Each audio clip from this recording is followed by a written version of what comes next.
नमस्ते।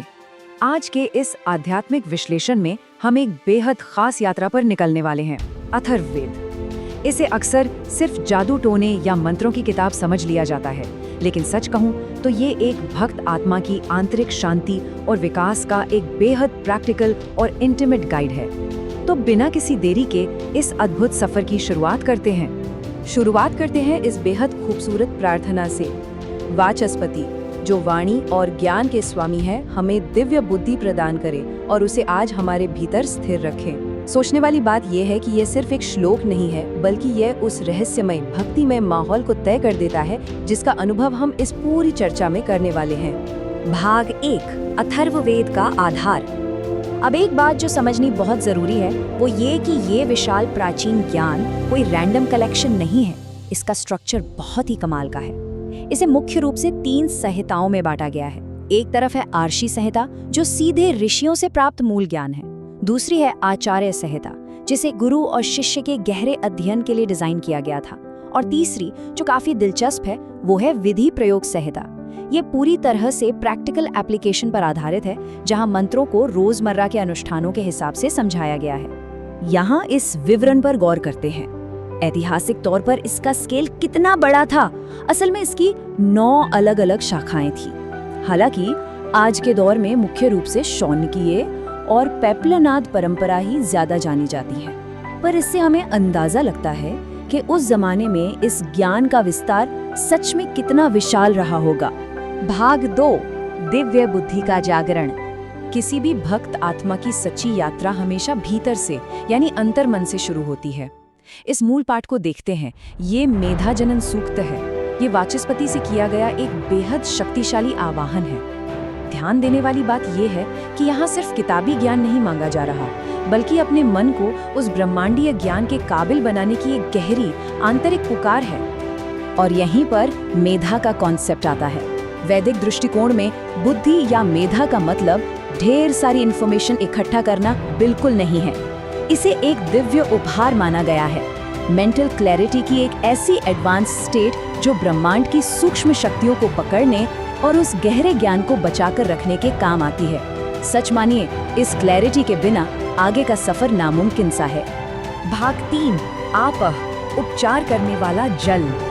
जैसे ही मन जागृत होता है, हमारी ये आत्मा अपनी यात्रा को जारी रखने के लिए फिजिकल एनर्जी ढूंढती है, वो भी प्रकृति के तत्वों से। पर्जन्य की इस अवधारणा को ही ले लीजिए।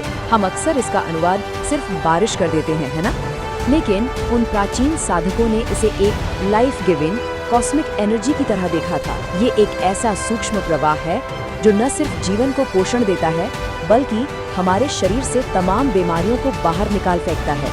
इन विशिष्ट सूक्तों को अपाम भेषज कहा जाता है। यहाँ जल चिकित्सा यानी वाटर थेरेपी के प्रति एक बेहद रोचक प्राचीन दृष्टिकोण देखने को मिलता है। इसमें पानी को सिर्फ प्यास बुझाने का जरिया नहीं, बल्कि एक डिवाइन हीलिंग मेडिसिन माना गया है। ये अपने आप में विज्ञान और अध्यात्म का एक खूबसूरत फ्यूजन है। उन ऋषियों को ह्यूमन बायोलॉजी की कितनी गहरी समझ थी।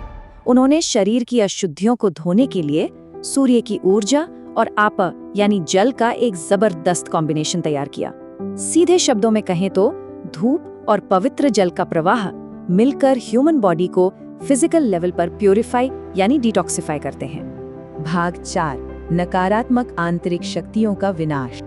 अब एक स्पिरिचुअल पाथ पर निकलने पर स्ट्रगल तो होगा ही। एक बड़ा सवाल उठता है, एक भक्त आत्मा अपने सबसे गहरे आंतरिक दुश्मनों और एनर्जी ड्रेन करने वाली नेगेटिव शक्तियों से कैसे लड़े।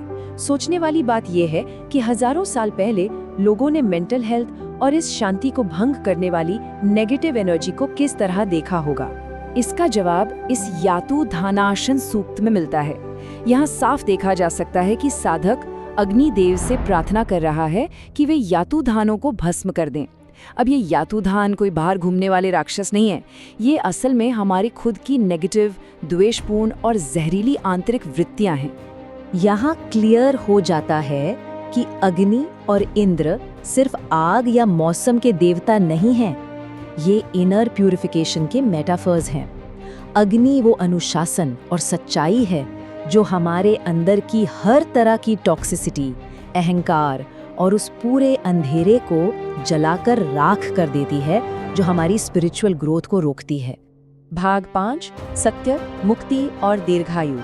शरीर और मन दोनों की शुद्धि होने के बाद सफर अपने क्लाइमैक्स पर पहुंचता है।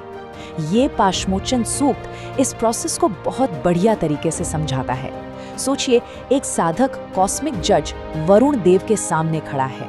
वो अपने पिछले कामों के पाश यानी कार्मिक फंदे से आजाद होने की पुकार लगा रहा है। ये गिल्ट से पूरी तरह मुक्त होने का एक बेहद शक्तिशाली और इमोशनल मोमेंट है। और जब आत्मा इस फंदे से मुक्त हो जाती है, तब अंतिम लक्ष्य होता है दीर्घायु। अथर्ववेद में शतमहिमा यानी 100 शरद ऋतुओं का जीवन जीने की बात कही गई है। लेकिन ये भ्रम नहीं होना चाहिए कि ये सिर्फ 100 साल जिंदा रहने के बारे में है। ये प्रकृति के साथ परफेक्ट बैलेंस बनाकर सच्चाई और उदारता के साथ एक प्योर और पर्पसफुल सदी जीने का लक्ष्य है। इस आध्यात्मिक विश्लेषण के अंत में बस एक आखिरी सवाल छोड़कर जा रहा हूँ।